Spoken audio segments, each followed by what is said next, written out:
죽음에 이르는 병에서의 회복이라는 제목으로 함께 은혜 나누기를 원합니다. 오늘 목사님이 죽음에 이르는 병 키에르케고르의 책을 선물했어요. 그래서 목사님이 책이 너무 어려울 것 같은데요. 그래서 몇 번 읽어보라고 권유를 하셔서 요즘 챗 GPT가 참 좋은 것 같습니다. 이 책을 쉽게 좀 나한테 요약을 해달라고 하니까 쉽게 또 요약을 해주고 설명을 잘 해줘서 책이 이런 책이구나 라는 것을 알 수가 있었어요. 그러면서 좀 생각을 해보면서 이번 주에 말씀을 준비해 봤습니다. 그 책에 계속해서 이르는 그 말이 죽음에 이르는 병이 뭔 줄 아느냐. 사람들은 육체에 많은 병으로 무서운 병에 걸릴 수 있고 그 병 때문에 죽을 수 있는데 키에르케고르가 얘기하는 죽음에 이르는 병은 육체의 병이 아니라 영혼의 병이다. 그것이 곧 절망이다. 이런 표현을 합니다. 사람은 절망 때문에 영적으로 죽을 수 있다라는 얘기를 합니다. 그 책의 핵심 내용이 이렇습니다. 제가 인용해 왔는데 인간은 자기 자신인 동시에 하나님 앞에 존재다. 그래서 인간이 단순히 육체와 정신이 아니라 유한한 것과 현실, 무한한 것, 영원 사이에 균형을 잡아야 하는 존재다. 육체와 영혼의 균형을 얘기하고 있고, 그런데 대부분의 사람들은 그 균형을 잃고 절망에 빠진다는 겁니다. 너무 한쪽으로 치우쳐서 균형을 잃어버려서 절망에 빠지고, 결국 절망이란 자기 자신이 되지 못하는 상태다라고 얘기합니다. 그러니까 자기 자신이 어떤 존재인지 모른다거나 혹 알고 있어도 그걸 받아들이지 못하는 상태가 바로 절망이다. 쉽게 다시 얘기하면 죽음에 이르는 병은 육체의 병이 아니라 자기 자신이 되지 못하는 절망이 죽음에 이르는 병이다. 그래서 하나님이 주신 참된 나로 살지 못하는 상태가 인간을 영적으로 죽음에 이르는 병이다. 이 내용이 죽음에 이르는 병의 책의 주된 내용입니다. 그렇구나. 우리는 육체, 정신, 육체적으로, 환경적으로, 물질적으로, 또 인간 관계적으로 내 마음이 피폐해져서 육체와 정신이 나에게 고난을 주고 죽음에 이르는 병이라고 생각했는데 아니구나. 절망이구나. 육체와 영혼의 균형을 잡지 못하는 상황. 그것이 절망이고 하나님이 주신 참된 나를 살지 못하고 자기 자신이 되지 못하는 것이 절망이다. 오늘 저는 탕자의 비유 이 본문을 여러분과 함께 읽었습니다. 탕자의 비유를 통해서 우리가 갖는 세 가지 절망을 좀 같이 생각해 보려고 그러고 거기에서 주는 메시지 나는 어떤 단계에 있는지 점검하고 거기서 하나님의 성령의 음성을 듣기를 소원합니다. 죽음에 이르는 병 여러 과정이 있을 수 있지만 첫 번째 과정 자신이 절망하고 있는 줄도 모르는 절망. 13절 말씀에 보니까 그가 허랑방탕하여 그 재산을 다 낭비하더니 라는 말씀이 있습니다.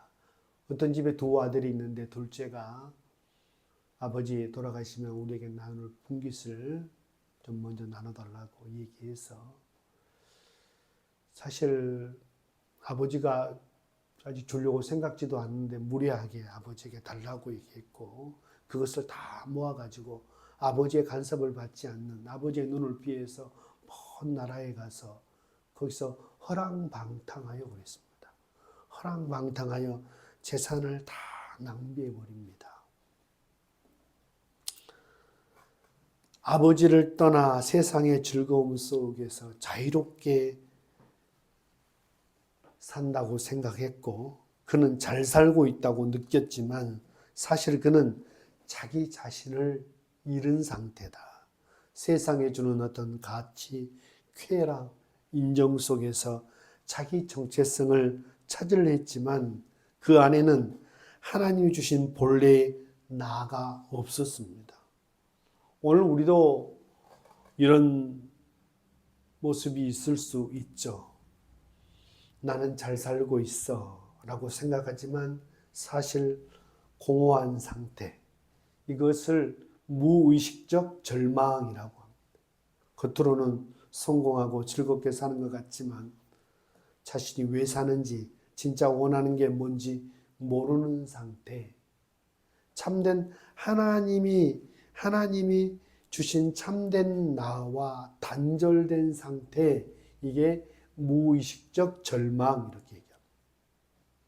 회사에서 인정받고 돈도 잘 버는데 문득 이거 다 무슨 의미지 느끼는 사람. SNS에서 행복해 보이지만 내면에 늘 허전한 사람. 남들 다 이렇게 사니까 하며 그냥 흘러가는 대로 사는 사람. 이런 사람은 자신이 절망 속에 있으면서도 절망을 인식하지 못한 상황입니다. 성경 누가복음 12장에 보면 어떤 부자가 농사가 너무 잘 돼서 소출이 풍성해서 창고가 적어서 창고를 몇 개 더 크게 짓습니다. 창고 곳간곳간에 곡식을 잔뜩 쌓아두고 몇 해 먹을 양식을 잔뜩 쌓아두고 요즘 같으면 통장에 돈을 잔뜩 넣어놓고 자기 스스로 영혼아 내 영혼아 여러 해의 물건을 많이 쌓아두었으니 이제 평안히 쉬고 먹고 마시고 즐거워하자고 했습니다. 하나님이 어리석은 자예요. 오늘 밤에 네 영혼을 도로 찾으면 그 네가 쌓아둔 것이 네 것이 되겠느냐라고 얘기합니다. 자신이 절망하고 있는지도 모르는 상황. 그런 불신자들도 있을 수 있죠. 두 번째 보니까 자신이 절망하는 걸 아는 절망. 오늘 15장에 보면 15절 16절에 보면 그가 돼지를 치는데 먹을 것이 없어 굶주리더라고 했습니다. 모든 것을 잃은 탕자.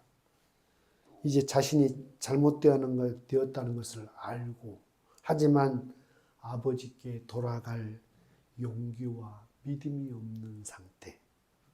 절망을 깨닫지만 아직 스스로 해결하려 애쓰는 상태. 아직도 기다리면 아직도 뭔가 힘들고 어렵지만 자기 스스로 해결하려는 그 상태가 자신이 절망하고 있지만 자신이 절망을 한다는 것을 아는 절망. 키에르케고는 이것을 의식적 절망이라고 그랬습니다. 나 자신이 참 없어. 이렇게 살고 싶지 않아. 아직도 실망하고 좌절하지만 아직도 자기 인생을 자신이 고치려고 하는 상황. 자신이 불행하다는 걸 알고 있지만 그 해결할 힘도 방향도 없다고 느끼는 상태.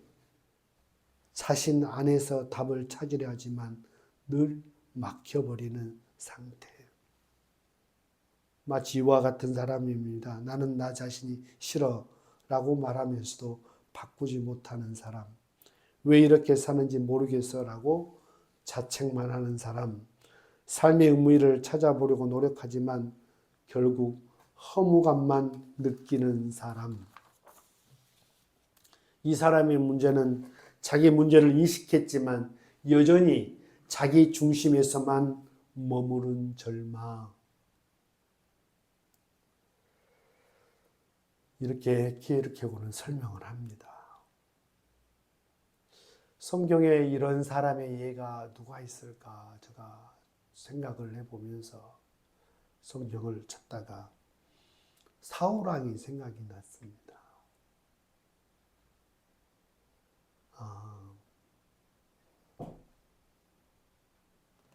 어느 날 아말렉을 진멸하라고 했는데 아말렉을 다 진멸하지 아니하고 하나님께 제사를 드린다는 명목으로 좋은 짐승들을 살려오고 나중에 사무엘 선지자에게 책망을 받게 되죠. 순종이 제사보다 낫다.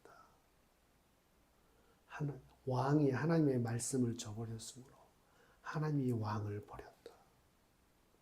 그러니까 처음에는 이 사울 왕이 참 자신이 절망한 상황이잖아요. 처음에는 자기를 나가요. 내 죄를 사해달라고 합니다. 그런데 뒤에 보니까 참 내가 범죄했을지라도 백성과 장로 앞에서 나를 높여달라 이런 얘기를 합니다. 자신의 절망을 알면서도 그 절망 가운데 아직도 높이고 싶어하는 자기 자신, 자기 자신의 자기 중심에 아직도 머물러 있는 사람 사울. 세 번째 절망을 얘기하고 마무리하도록 하겠습니다. 하나님 앞에서 절망하는 절망. 누가복음 15장 17절에 보니까 이에 스스로 돌이켜 내 아버지에게는 양식이 풍족한 품꾼이 많거늘. 내 힘으로는 안 되는구나.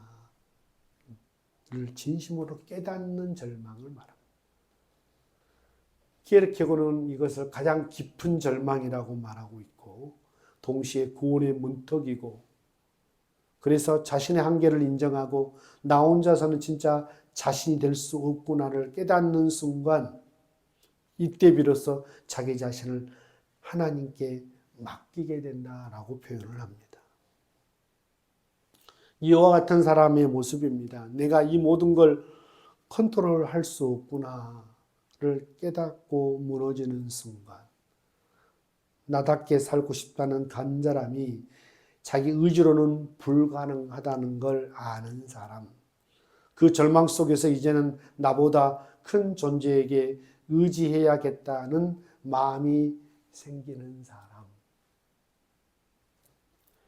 성경을 보면 로마서 7장, 8장에도 보면 정말 복음 전도자가 고뇌하는 얘기를 합니다. 내 안에 두 마음이 있다. 선을 행하지 아니하고 원치 않은 악을 행한다. 마음은 참 선을 행하고 싶은데 내 속사람으로는 하나님의 법을 즐거워하지만 또 다른 한 법이 있어 항상 싸운다라고 하면서 오라 나는 공고한 사람이로다. 이 사망의 몸에서 누가 나를 건져낼 것인가. 내가 마음으로는 하나님의 법을 육신으로는 죄의 법을 섬기는 자기 자신에 대한 절망. 그런데 로마서 8장에 가서는 너희 믿음의 눈을 하나님이 띄워주어서 예수 그리스도 안에는 결코 정죄함이 없는데 생명의 성령의 법이 죄와 사망의 법에서 너희를 해방하였다라고 말씀하시고 계속해서 너희 속에 하나님의 영이 거하시면 계속 그런 표현들을 많이 나옵니다. 안 되구나. 내 생각으로는 안 되구나. 하나님의 영이 내 안에 들어와야 되구나. 육신의 생각은 사망이고 영의 생각은 생명과 평안이구나. 나는 생명과 평안을 붙들 힘이 없구나. 하나님의 영이 내 안에 들어와서 그분의 생각을 붙들 때 생명과 평안 가운데 살아갈 수 있다라고 하는 얘기를 합니다. 이 절망의 순간을 통과해야 진짜 자기 자신이 된다. 하나님이 안에서의 나, 하나님이 허락한 나, 진짜 나를 만나게 된다. 이에 돌이켜 이르되 내 아버지에게는 양식이 풍족한 품꾼이 많거늘. 여기서 전화를 합니다. 아버지께 돌아가려고 합니다. 탕자는 자기 힘으로 더 이상 살아갈 수 없음을 깨닫고 아버지 앞에 자신을 내려놓기로 결심합니다.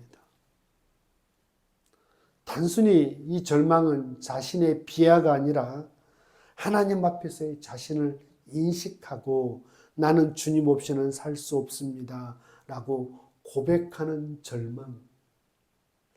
이 절망을 통과하지 않고는 결코 구원의 문턱에 이를 수 없다. 이 절망은 더 이상 죽음이 아니라 생명으로 나아가는 통로다. 저는 다윗을 한번 생각해 봤어요. 그래서 다윗이 밧세바를 범하고 밧세바의 남편 우리아를 고의로 살해하고 나단 선자의 책망을 듣고 깊은 절망 가운데 빠지고 시편 51편에 하나님 앞에 통해 자복하며 회개합니다. 그러면서 솔직한 자기 자신을 표현합니다. 주의 얼굴을 내 죄에서 돌이키시고 내 모든 죄악을 지워 주소서. 그러면서 하나님 내 속에 정한 마음, 정직한 영을 부어주시라고. 사람 속이고 하나님 속이고 거기서부터 죄가 출발했거든요. 나의 마음은 안 됩니다. 하나님의 정직한 영을 부어주시라고. 주님 앞에서 나를 쫓아내지 마시고 난 주님 없으면 안 됩니다. 쫓아내지 마시고 주의 성령을 거두지 마시고 나에게 어떤 세상의 육체와 쾌락으로 주는 어떤 쾌락이 아니라 구원의 즐거움을 회복시키시고 자원하는 심령을 주사 나를 붙들어 주소서 막 기도합니다. 나는 나에게서의 절망, 그러나 나 자신을 하나님 앞에 내려놓고 나는 주님 없이는 살 수 없습니다. 주님으로 채워주십시오. 주님의 마음으로 채워주십시오. 주님의 성령으로 채워주십시오. 주님의 구원의 즐거움으로 채워주옵소서. 간절히 기도했던 다윗의 모습. 다니엘을 보면 다니엘 6장 10절 말씀을 너무 잘 알잖아요. 왕 외에 누구에게든지 기도하면 사자굴에 넣는다고 얘기했음에도 불구하고 그 조서의 의인이 찍힌 줄 알고도 절망의 순간이죠. 집에 돌아가 윗방에 올라가 예루살렘을 향한 창문을 열고 지금 다 정적들이 자기를 보고 있는데 창문을 열고 전에 하던 대로 하루 3번 무릎을 꿇고 하나님 앞에 기도하고 감사합니다. 나는 아무 힘이 없습니다. 절망하고 그러나 하나님만이 나를 이 상황에서 건져내 주실 분은 하나님입니다 라고 하면서 믿음으로 하나님 앞에 자신을 내려놓는 다니엘의 모습. 마무리하겠습니다. 아버지는 멀리서 오는 그 아들을 보고 안아줍니다. 내 아들은 죽었다가 다시 살아났으며 내가 잃었다가 다시 얻었노라. 이 죽음에 이르는 병이 치유되는 순간입니다. 탕자는 자기 힘으로는 자신을 구할 수 없다는 걸 깨닫고 하나님 품으로 돌아온 것입니다.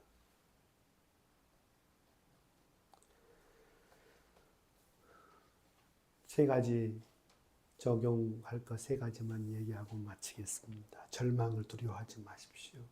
종종 하나님이 우리를 깨우시는 신호일 수 있습니다. 2번째, 자기 자신을 내려놓으십시오. 진짜 회복은 내가 바뀌는 것이 아니라 하나님이 내 안에 자리를 잡으시는 것입니다. 저는 이 얘기를 들으면서 참 내가 바뀌는 것이 회복이라고 주변 사람도 서로 바뀌어야지 우리에게 회복이 있다라고 생각하고 그것도 어느 정도 말이 되지만 진짜 회복은 내가 바뀌는 것이 아니라 하나님이 내 안에 자리 잡으시는 것입니다 라는 말에 참 새롭게 다가옵니다. 3번째, 하나님 앞에서 자신을 다시 발견하십시오. 그분 앞에서만 우리는 진짜 자기 자신이 됩니다. 나를 무너뜨리는 것은 육체의 병이 아니구나. 정신이 아니구나. 절망. 나는 어떤 절망의 단계에 지금 무너져 있는가. 내가 절망인 줄도 모르고 있는 상황. 눈에 보이는 것만 인식하고 있는 단계. 절망을 인식하면서도 아직도 자기 자신 안에 머물러 있는 사람. 자기 안에 자기 중심적으로 해결하려고 머물러 있고 일어설 용기가 없는 그 단계. 마지막, 하나님 앞에서 절망하는 절망. 하나님 앞에서 자신의 연약함을, 자신의 믿음 없음을, 자신의 나약함을, 자신의 사랑 없음을, 자신의 흔들림을 솔직하게 고백하고, 하나님, 나는 할 수 없습니다. 나는 내 스스로 회복이 안 됩니다. 내 스스로 변화할 수 없습니다. 하나님이 은혜 주셔야 됩니다. 하나님이 내 안에 마음을 부어주실 뿐만 아니라 당신의 사랑도 부어주시고 당신의 성령으로 충만케 해주셔야지 다시 일어서고 사명의 길을 갈 수 있습니다. 고백하며 아버지 앞에 돌아가는 용기 있는 사람. 진짜 아직도 자기 자신을 만나지 못하고 균형을 잃어버리고 돈 없으면 무시당해, 돈 없으면 절망이야. 그쪽으로 기울거나 아무것도 하지 않고 누군가가 해주기를 기대하는 쪽으로 또 기울거나 균형을 잡지 못하는 것이 절망이라고 그러는데, 이 깊은 절망에서 하나님도 의지하고 일어서는 저와 여러분 됐으면 좋겠습니다. 기도하겠습니다. 하나님 아버지, 우리가 세상 속에서 진짜 자신을 잃고 방황할 때 절망의 밑바닥에서라도 주님을 기억하도록 도와주시고, 우리가 절망 속에서도 주님 앞에 서서 죽음에 이르는 병이 아니라 생명에 이르는 회복을 경험할 수 있도록 주님 붙들어 주옵소서. 깊은 절망 가운데, 수렁 가운데 아무 소망이 없고 낙이 없고 지금까지 살아온 인생을 후회하며 살 수밖에 없는 우리의 연약함, 하나님 마음 아파하며 함께 우리가 다시 주님 안에서 참된 나를 발견하고 다시 한번 우리 안에 성령으로 충만해서 다시 한번 잃어버렸던 소명, 잃어버렸던 사명 다시 회복하기를 원하시는 주님을 붙들 수 있도록 새 힘을 주옵소서. 하나님, 한 주간도 넉넉히 승리할 수 있도록 새 힘과 능력 부어주시기를 소원하옵나이다. 이제는 우리 구주 예수 그리스도의 은혜와 하나님 아버지의 만극하신 사랑하심과 성령님의 감동 감화 내주 충만하시니 오늘 말씀을 듣고 생명에 이르는 회복 경험하고 싶어서 하나님 앞에서의 절망의 단계 속에서 고뇌하며 더 주님 안에 거하기를 원하고 나를 내려놓고 주님이 내 안에서 당신의 일을 행하도록 주님께 돌아가고 싶고 주님께 내려놓고 싶고 순종하기를 원하는 그 마음으로 돌아가는 사랑하는 권속들을 머리 위에 그들의 가정의 몸된 교회 위에 이제부터 영원토록 함께 있을지어다. 아멘.